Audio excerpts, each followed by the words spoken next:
There's a Tibetan Buddhist tradition called Dzogchen, which translates to the great perfection, a practice that talks about the mind as the sky, which is a very common mystical representation of mind. Mind is not a thing. Mind is not a limited, restricted phenomenon from where thoughts are emerging, a place where something is happening. The true nature of the mind is so clear, so pure, so unblemished, untouched by thoughts, that when you are not thinking about something, when you're not lost in thoughts, you experience the mind as yourself. You experience the mind as clarity, openness. The same mind, which is the source of chaos and confusion, becomes a door to love and contentment. The very same mind that torments you throughout your life, pushes you to chase after things, to run away from things, eventually becomes your very home, the very space that you occupy. Now, how do we understand this? Is mind something to be transcended, something to be conquered, something that has to be controlled? Or is it something that has to be realized? Dzogchen tradition emphasizes on realizing the mind. It says, there is no way you can control the mind. You trying to control the mind is like the clouds trying to control the sky. Theoretically, because you see yourself just as a cloud, you see yourself as a definite form, the idea of control makes sense to that limited phenomenon. It's like the waves trying to control the ocean. As long as the waves are not aware of the ocean, as long as they don't know how vast, how transcendental, how unimaginably expansive the ocean is when compared to the wave, it will try to control it. The wave doesn't even know how deep the ocean goes. For the wave, the ocean is nothing but waving. So instead of trying to realize the totality of the ocean, it tries to still the waves. Not even calm it down, it wants to eliminate it altogether. A lot of meditation teachings are about controlling the mind, or rather getting rid of the mind altogether, without realizing that neither of these are possible. Let us assume that you have succeeded in controlling the mind. It's not hard to imagine. You're striving for something. Let us assume that it has happened. You have finally gained complete control over your mind. Now the question is, who is this you that is controlling the mind? To be in control of something, you need to hold on to some structures. That's what control is. You need to remember certain things. If you don't have good memory, you cannot control. Whatever you're trying to control, you don't even know what that thing is. You keep forgetting what that thing is.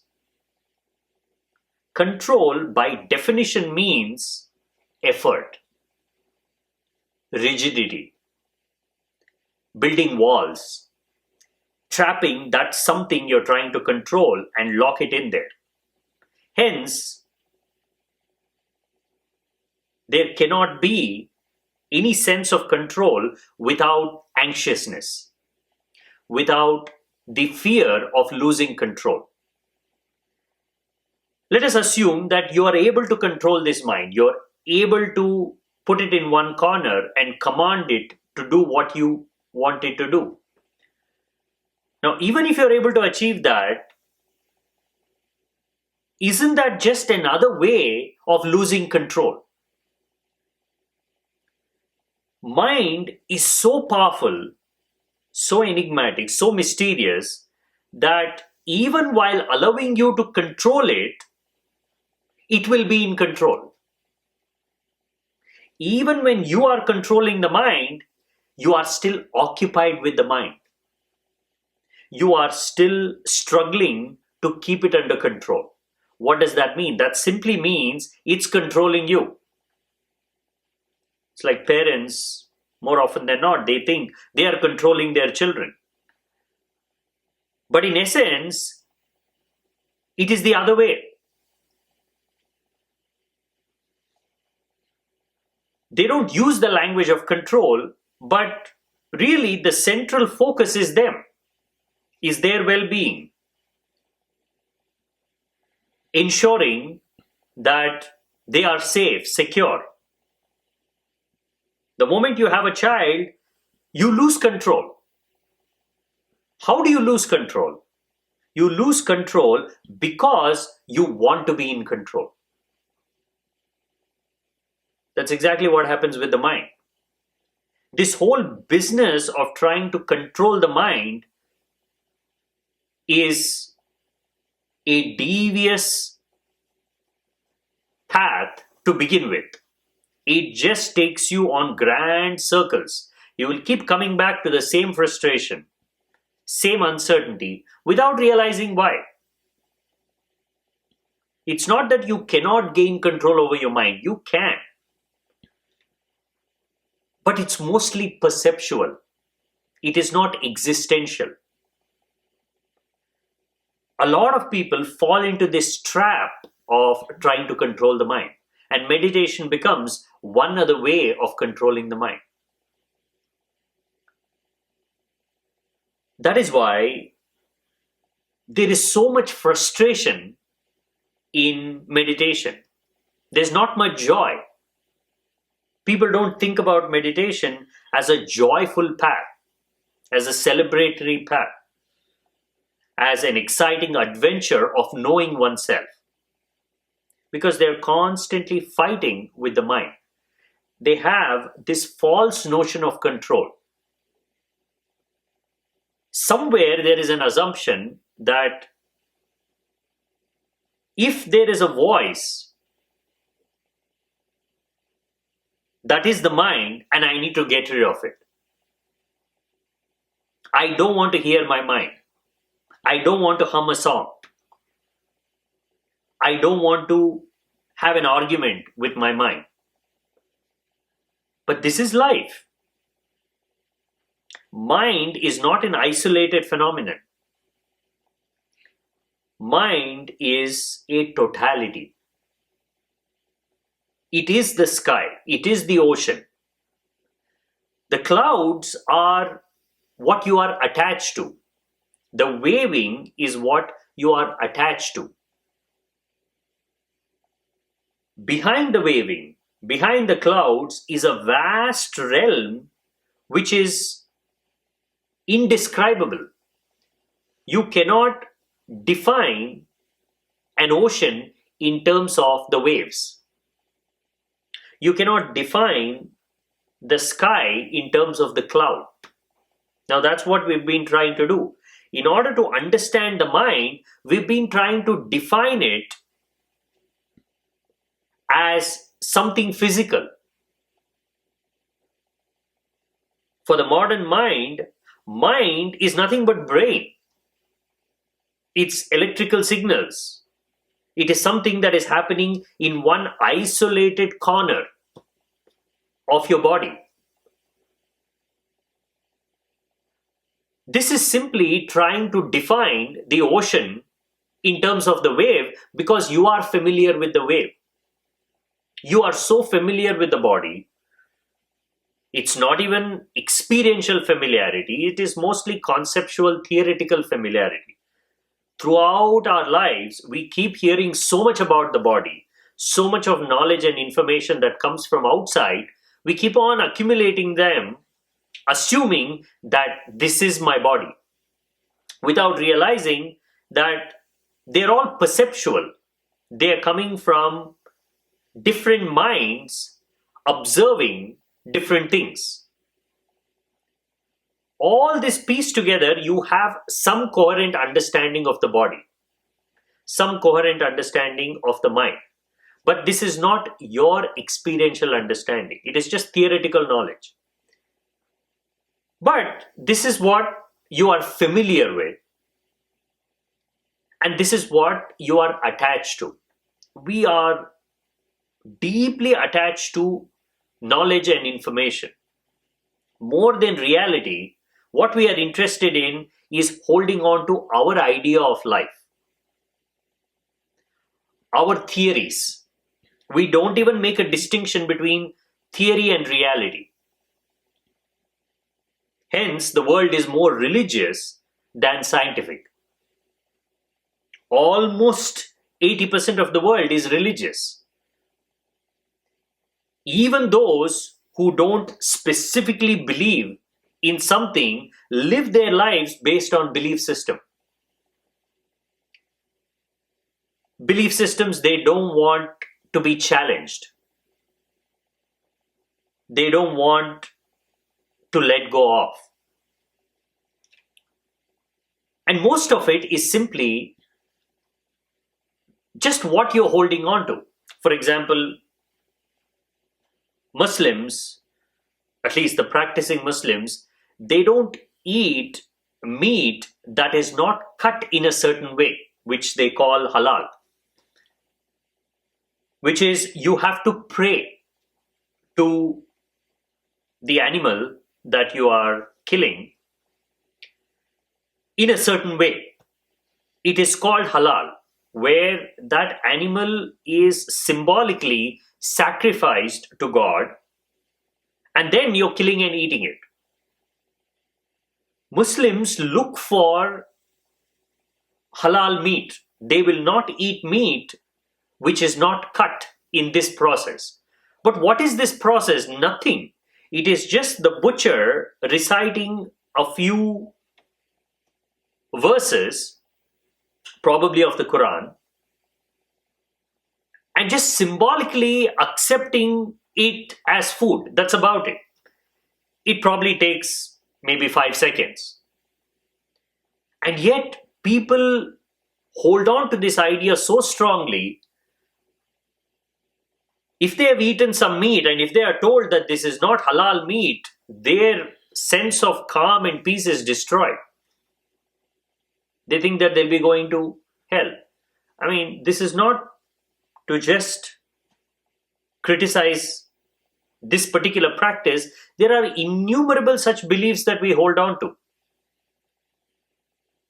If you actually inquire into the nature of these beliefs, they are so superficial. Belief in God, a very fundamental belief. For a lot of people, without the idea of God, life is pointless, life is meaningless. And yet, if you scratch the surface of the idea of God a little bit, you will see it is purely a mental construct. It is our desire to draw support from something more powerful. Nobody has seen this God. Nobody knows what he is capable of. Nobody has ever seen him interfering in the affairs of man. Even in today's day and age, where there is so much visibility, yes, there was a time when wherever you lived, that was your world. You didn't know much about what was happening in the other parts of the world, so you could believe in all these things. Think about it, in today's day and age, where you have so much visibility of what's happening all around you, still people hold on to the idea of God. In fact, in the modern world, belief in God should be the most nonsensical. Because where is the intervention? Where is the proof? But belief does not care about proof. It does not care about truth. It does not care about reality. What it cares about is that comfort, that solace. It's the same with the ideas of the body and the mind we hold on to. These are familiar ideas. The moment you say your mind is nothing but a collection of thoughts and it's being generated by your brain through a certain process, through these electrical signals, it does not matter whether that's true or not. It gives you an unknown sense of comfort that you know something about the mind. At least you know where the mind is. But this is also a belief. What's the difference between a religious way of looking at things and a scientific way of looking at things? Religious way is accepting something because it is being given to you. Scientific way is you discover it for yourself. True science is to experientially know something. In that sense, most people, most of the time, are religious. Even the so-called scientific people. They hold on to concepts and theories. A lot of people hold on to science as if it's a religion. For example, if you were to say this Big Bang theory is just a bunch of nonsense, it is just a theory, there's nothing real to it, those who are believing in that theory will be angry. And yet, it is not an experiential part of their being at all. They have not experienced this Big Bang. It is simply a theory, it is simply a concept. But when something becomes popular, when you start thinking about it again and again and again, when a lot of people reflect on it, it just seems like real. Now, this is the challenge for the seeker of truth. To be able to say something that is popular, something that is familiar, need not necessarily be the truth. In fact, more often than not, the more popular a theory, the more familiar it is, the farther it will be from the truth. Mind is one such phenomenon. Mind has nothing to do with the brain. Brain is one of the most overrated organs of the human body. So much exaggeration. The entire body is brimming with intelligence, brimming with awareness, brimming with the ability to perceive. It's not happening in one restricted place. Your sense of touch is not different from your sense of thinking. Look at it this way. Imagine if you were to touch something and I want you to perceive what you're touching without thinking about it, without using any thoughts, without using your mind.